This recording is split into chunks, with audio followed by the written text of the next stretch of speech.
Berbagai klarifikasi yang disampaikan Prabowo dan politisi Gerindra itu menunjukkan bahwa mereka menyadari ucapan itu sebagai hal yang keliru, sehingga perlu buru-buru diluruskan.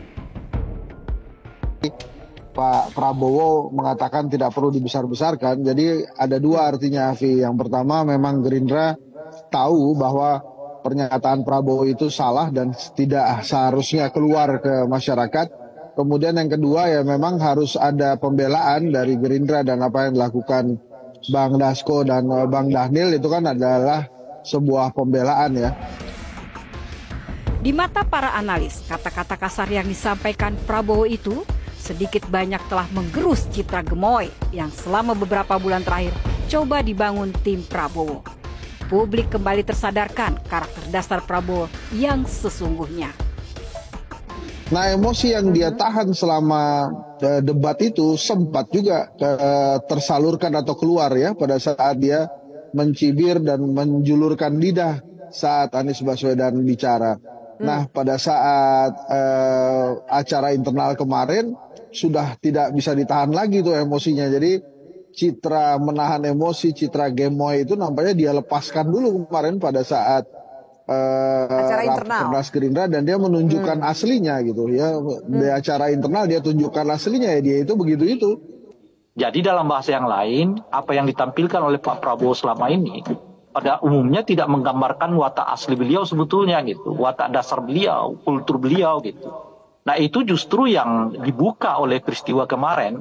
Kalau mereka memperlihatkan satu kultur yang kelihatan sopan ya, apa gemoy macam-macam itu, justru itu bukan watak dasar ya, kultur dasar, kultur yang original dari lingkungan ya, dari Pak Prabowo dan lingkungannya sendiri.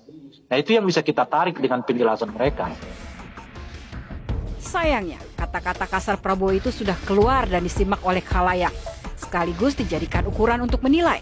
Karena itu, baik Henry Satrio maupun Ray Rangkuti sepakat bahwa apa yang terjadi pada Prabowo belakangan ini akan menurunkan elektabilitasnya.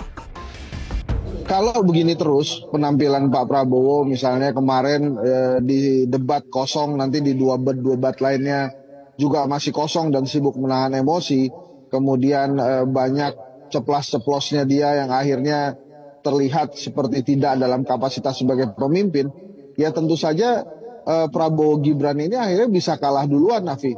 Jadi selama ini mereka mengagungkan atau sering sekali menyuarakan bahwa menang satu putaran.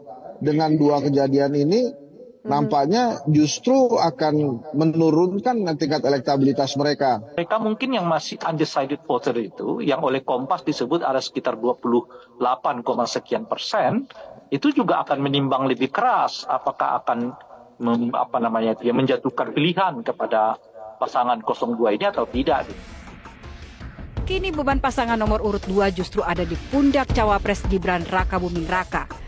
Debat Cawapres yang akan digelar pada 22 Desember mendatang akan dipertimbangkan secara seksama oleh calon pemilih.